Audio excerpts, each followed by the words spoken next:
சென்னை தண்டையார்பேட்டையைச் சேர்ந்தவர்கள் முனிவேல், கௌரி தம்பதியின் மூத்த மகன் கிரண்ராஜ். ஐடிஐ முடித்துவிட்டு தற்காலிகமாக ஒரு நிறுவனத்தில் வெல்டிங் வேலை பார்த்து வந்துள்ளார். ரீல்ஸ் எடுப்பதில் அதீத விருப்பம் கொண்ட கிரண்ராஜ் ரீல்ஸ் எடுப்பதற்காக தனது நண்பர்களுடன் 8 பேருடன் சேர்ந்து எண்ணூரில் உள்ள குட்டை பகுதிக்கு சென்றுள்ளார். அந்த குட்டையானது சிபிசிஎல் நிறுவனத்திலிருந்து சுடுதண்ணீர் கடலுக்கு செல்ல அமைக்கப்பட்டிருந்த பாதையாக முன்பு இருந்ததாக கூறப்படுகிறது. பராமரிப்பில்லாத இந்த குட்டையின் அருகே இளைஞர்கள் ஆரவாரமாக ரீல்ஸ் எடுத்து குட்டையில் விளையாடி கொண்டிருந்தனர். அப்போது அந்த வழியாக சென்ற ஒருவர் குட்டையில் விளையாட வேண்டாம் என வெளியேறுங்கள் என எச்சரிக்க அவரை போலீஸ் என நினைத்த கிரண்ராஜ் மற்றும் அவரது நண்பர்கள் அங்கிருந்து வேகமாக தப்பியோடியுள்ளனர். ஆனால் சிறிது தூரம் கழித்து திரும்பி பார்த்தபோது கிரண்ராஜ் காணாததால் நண்பர்கள் மீண்டும் அந்த குட்டைக்கு சென்று தேடியுள்ளனர்.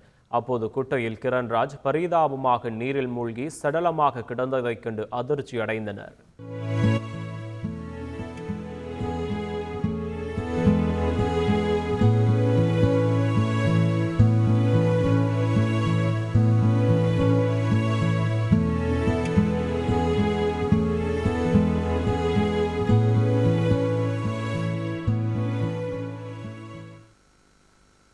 தகவலின் பேரில் வந்த போலீசார் உடலை கைப்பற்றி பிரேத பரிசோதனைக்கு அரசு மருத்துவமனைக்கு அனுப்பி வைத்தனர்.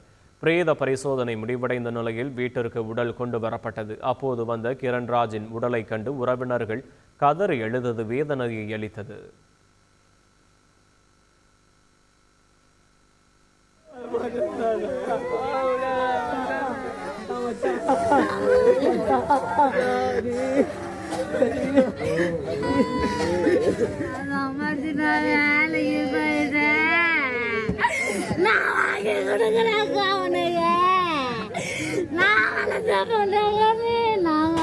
பொண்ணுக்கா நாங்க செய்யாம உனக்கு யாருக்கா எண்ணூருக்கு போய்க்கிறேன். இங்கெல்லாம் டிக்டாக் பண்ண அங்கே போய்க்கிறான்ப்பா. டிக்டாக்கு யாரோ கூப்பிட்டாங்க என்ன, ஐயோ போலீஸ்கார தான் வரேன். எந்த போலீஸ்காரன் வரலப்பா. என் பிள்ளை ஓடி போய் சேத்துல விட்டுக்குதுப்பா. எப்போ என் ஃப்ரெண்டுங்க எல்லாம் காப்பாற்ற இந்த உயிர் கூட வந்திருக்காதுப்பா. உள்ளே போயிட்டு இருப்பான்ப்பா. என் ஃப்ரெண்டுங்க தான் காப்பாற்றினாங்களாம்ப்பா. 9 பேர் போனாங்களாம்ப்பா. எப்போ அதில் 8 பேர் இருக்க ஒருத்தன் போயிட்டான்ப்பா. என் பிள்ளை போயிட்டான்ப்பா விட்டுட்டு என்ன தம்பி விட்டுட்டு போயிட்டான். விட்டுட்டு போயிட்டானா தம்பி விட்டுட்டு போயிட்டானே.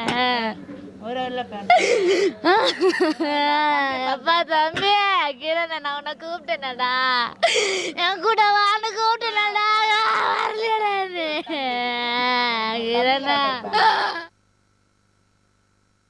இந்த சம்பவம் தொடர்பாக போலீசார் வழக்கு பதிவு செய்த நிலையில் இறப்பிற்கான காரணம் குறித்து விசாரணை நடத்தி வருகின்றனர். நண்பர்களுடன் சென்று ரீல்ஸ் எடுத்த இளைஞருக்கு நேர்ந்த சோகம் குடும்பத்தினரை மீளா துயரில் ஆழ்த்தியுள்ளது. செய்திகளை உடனுக்குடன் தெரிந்து கொள்ள உடனே சப்ஸ்கிரைப் பண்ணுங்க.